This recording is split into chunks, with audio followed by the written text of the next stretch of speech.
Boa tarde, minha gente.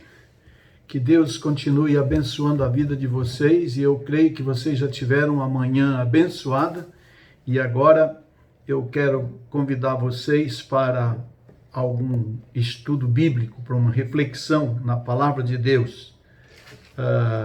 Eu quero hoje dar abertura aos estudos do livro de Samuel, 1 Samuel. Antes, porém, eu quero louvar a Deus e parabenizar a vida da pequena Ana Carolina Clécia da Silva, que está fazendo aniversário hoje. Ana Carolina, que Deus te abençoe e que você seja muito amada pelos seus pais. Parabéns pelo seu aniversário. Irmãos, 1 Samuel, o primeiro livro de Samuel, ele vem, evidentemente, depois do livro dos Juízes. Nós fizemos uma caminhada no livro de Juízes e eu espero que você tenha aprendido bastante com o livro de Juízes que você leu comigo. Não sei se todo mundo já terminou, já era para ter terminado, para quase um mês, não é? Mas nós aprendemos muito, porque ali nós vemos homens que foram levantados por Deus, como por exemplo Gideão, que é exemplo, mas pelo fato de serem homens, eles se amoleceram e deram lugar ao inimigo e de alguma forma eles erraram. O ser humano está sempre fadado ao erro, mas Deus agiu através dos juízes. E hoje eu quero começar Samuel e vou trazer alguma palavra a respeito dessa transição do livro de Juízes para Samuel. Eu quero começar minha palavra dizendo que nós estamos vivendo no Brasil, além de uma dificuldade sanitária com o coronavírus, com o Covid-19, que é a doença, né? É uma crise sanitária mundial que também assola o Brasil. Nós também estamos vivendo uma dificuldade econômica, uma crise econômica e também uma crise política. No tempo de Israel, a gente não vê vestígios de crise econômica, a gente não vê crise sanitária, mas a gente vê crise política. Então, de certa forma, dá para comparar com o mundo de hoje e às vezes até com o nosso Brasil. Quando nações vizinhas se mostram hostis uma com a outra, o tipo certo de liderança, ela pode fazer o povo sentir-se seguro. E na época de Samuel, Israel enfrentou ameaças externas e conflitos internos, ameaça de gente, nações, povos de fora, e conflitos internos, ali intertribais. E embora Deus tenha levantado os juízes, mas os juízes não satisfizeram os desejos de liderança e segurança que o povo queria. O povo tinha uma mente. E não era o que os juízes estavam fazendo, não era o bastante, porque os juízes eles se levantavam, hora dessa tribo, hora daquela tribo, não havia uma unidade. E já no discurso final de Moisés, quando Moisés estava prestes a morrer, Deuteronômio, no livro de Deuteronômio que está escrito, Deus tinha dito que os israelitas iriam pedir um rei para governar sobre eles. E Deus descreveu os requisitos a serem preenchidos pelo rei. A gente vai ver isso em Deuteronômio, capítulo 17, verso 15. Mas também advertiu acerca dos males que costumavam ser associados aos monarcas humanos. Ou seja, o rei desejaria acumular cavalos, ter muitas esposas, ter muito ouro e prata. E para corrigir essas tendências, Deus exigiu que o rei de Israel fosse diferenciado, isto é, tivesse um profundo conhecimento da lei de Deus. Deuteronômio capítulo 17, verso 18 a 20. Ou seja, o rei precisava conhecer a lei de Deus e ter a lei do lado. Era a constituição do rei. É como se hoje nós pensássemos no presidente sentado à sua mesa e do seu lado a Constituição da República. Ele tem que saber de tudo, ele tem que conhecer aquilo ali. E ao longo de todo o período dos juízes, cresceu um descontentamento com a falta de unidade entre as tribos de Israel. Eles viviam desunidos. E a gente vê, na metade do livro de Juízes para frente, que o povo estava mesmo sentindo essa desunião, as tribos brigando entre si, uma pensava de um jeito, outra pensava de outro. Está parecendo com o nosso Brasil, não? Pois é, não havia essa unidade. E na época de Samuel, Israel queria um rei que unisse a nação e a protegesse de ameaças, tanto de fora quanto ali de dentro. Nós vamos encontrar, por exemplo, Gideão, que julgou Israel, e ele fez um bom trabalho como juiz, e isso 100 anos antes de Samuel. Ele atuou mais ou menos como parecendo um monarca. Ele vai dizer assim: eu não vou reinar sobre vocês, nem meus filhos, nem meus netos, porque o povo queria que ele se tornasse um rei. Mas aí, de repente, subiu-lhe a glória pela cabeça, e ele falou assim: e se eu vivesse como se fosse um rei? E aí Gideão agiu como um tipo de rei que Deus não queria que Israel tivesse. A monarquia daria um ser humano imperfeito ainda mais poder do que os juízes exerciam. E não era isso que Deus queria. Mas o povo saiu daquela tribalidade de tribos distintas em termos de governo, e partiu para esse tipo de monarquia. Eles queriam um rei, e de repente lá na frente foi implantada a monarquia. Em 1 Samuel, dos capítulos de 1 a 7, ali Samuel é apresentado como servo de Deus, como um papel importante. Aliás, existe uma relação muito interessante. A mãe de Samuel não tinha filhos, era estéril, não tinha filhos. E de repente, orando no templo, 1 Samuel capítulo 1, orando no templo, ela pediu um filho e Deus lhe concedeu um filho, que é Samuel. E Samuel, o nascimento de Samuel é algo muito interessante, muito precioso nas páginas da Bíblia. E Samuel foi crescendo, conhecendo a palavra de Deus, foi dedicado ao Senhor, ao ministério da palavra, foi criado junto com o sacerdote Eli, ali no templo, e ele tornou-se profeta de renome nacional.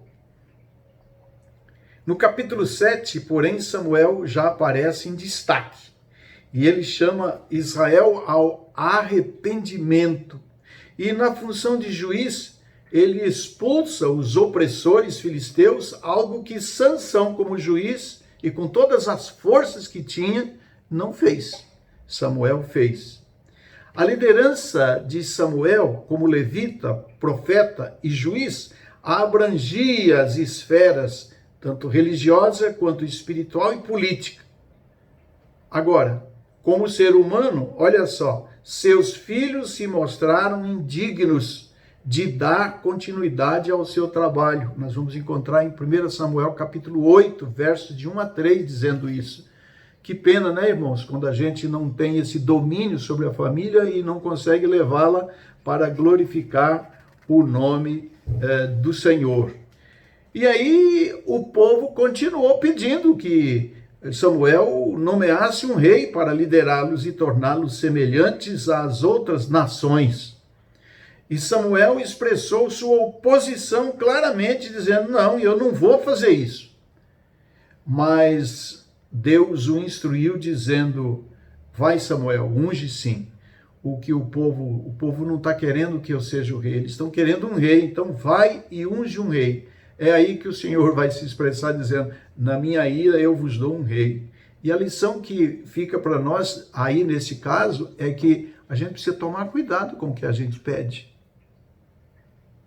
Deus pode atender, mas Deus faz com que aquilo que nós pensamos mal não vingue para sempre, e Ele dá um jeito para que o plano de Deus se complete, se firme em nosso meio.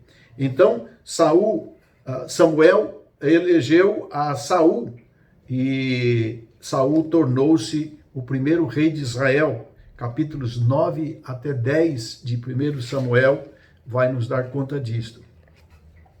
Samuel não apenas ungiu os 2 primeiros reis de Israel, mas ele também foi levado a repreender o rei quando este transgrediu os limites da aliança. O rei saiu fora do limite, da esfera do seu mando. Ele extrapolou a sua cadeira. Não é porque nós somos governantes ou líderes, qualquer líder que seja, que nós temos o direito de extrapolar o nosso mando, o nosso direito. Precisamos entender os nossos limites. Esses dias, o nosso vice-presidente, falando a respeito dos direitos das instituições legais, jurídicas do nosso país, ele disse assim, que cada poder precisa respeitar o tamanho da sua cadeira. Achei interessante aquilo. E Saul extrapolou o tamanho da sua cadeira. Ele era para mexer com leis, e ele quis se transformar em profeta, em sacerdote, melhor dizendo. E ali ele caiu. Embora o período dos juízes e o início da monarquia tenham causado decepção profunda, o controle soberano de Deus sobre a história de Israel, ele se manifestou de várias maneiras. Deus não deixou que os planos humanos derrubassem os seus planos. Primeiro, uma mulher antes estéril deu à luz a Samuel, que foi um instrumento de Deus. Segundo, mesmo uma vitória arrasadora dos filisteus foi transformada em uma derrota dos filisteus sem a intervenção humana. Deus demonstrando força, poder. Terceiro, o rei que o povo exigiu se tornou o ungido de Deus. E esse rei foi rejeitado por causa da sua infidelidade, como nós já dissemos. E em quinto lugar, o 8º filho de uma família pouco importante, um homem segundo o coração de Deus, Davi, foi escolhido para ser, então, o futuro rei de Israel, que dá nome à linhagem de Jesus. Jesus é chamado Jesus, filho de Davi. Interessante que os planos de Deus fizeram com que o reinado de Davi sobre Israel fosse duradouro e, posteriormente, um dos seus descendentes se tornou o soberano e eterno rei de todo o mundo, que é Jesus Cristo. Jesus é o eterno rei. Então eu quero convidar você, agora que já leu, já estudou Juízes, a caminhar comigo nas histórias de Samuel. Vamos caminhar por este livro de Samuel. Por exemplo, o primeiro livro de Samuel, ele contém 20 e estou tentando chegar aqui no final do livro. Ele contém 31 capítulos. Então vamos caminhando, fazendo essas leituras pausadamente, e vamos ver o que é que Samuel tem para nos ensinar. Quero caminhar com você dentro desse livro, e que Deus te abençoe e te ensine, enriqueça o seu coração com Samuel. Quero orar com você. Pai Santo, eu te agradeço pela oportunidade de falar com os meus queridos irmãos, com todos os que me ouvem e que estão tendo acesso a esta gravação. Que, na medida em que eles forem lendo a tua palavra, eles aprendam não apenas a história ou não só a história, mas as lições que vêm do Senhor que estão por trás da história, que faz com que nós creiamos no teu poder. Nós temos planos, nós botamos os nossos planos para funcionar, eles podem não dar certo, mas os teus planos se cumprem. E sabemos que Israel queria caminhar na história e saía fora porque praticava a infidelidade, não servia ao Senhor, procurava outros deuses. Mas o Senhor, pela sua grande misericórdia, os trazia de volta. Senhor, se eu estiver falando com alguém que está saindo da rota do teu nome, da rota de Deus, que o Senhor, pelo teu Espírito, pelo teu grande amor, possa trazê-lo de volta para viver segundo a tua vontade. Então ajuda-nos a estudar esse livro, nesses momentos em que estamos recolhidos, em nossas casas, nesses momentos de pandemia, que a gente estude a palavra a cada dia, em conta-gotas, mas que o teu Espírito nos ensine. Abençoa os nossos queridos. Abençoa, Senhor, a minha irmã Ita, que está lá em São Paulo, que está me ouvindo, sua filha Silmara. Abençoa, Senhor, a Vanilde. Abençoa, Senhor, os meus filhos, meus parentes. Abençoa, Pai, irmão Genivaldo, lá na Bahia. Abençoa, Pai, os meus queridos Estelita, lá em Cuiabá. Abençoa, Senhor, aqueles que estão participando desse estudo a cada dia, nessas conta-gotas, mas que mesmo em doses homeopáticas, eles se alimentem da tua palavra, não da minha, mas da tua. Abençoa a tua igreja no Jardim Planalto e de uma maneira especial, abençoa, Senhor, a vida da menina Ana Carolina, que hoje faz aniversário. Nós nos colocamos em tuas mãos e pedimos também que o Senhor olhe pela nossa nação e seja o Senhor, o Rei da nossa nação. Porque a tua palavra diz que feliz é a nação cujo Deus é o Senhor. Que o Senhor seja o Deus do nosso Brasil.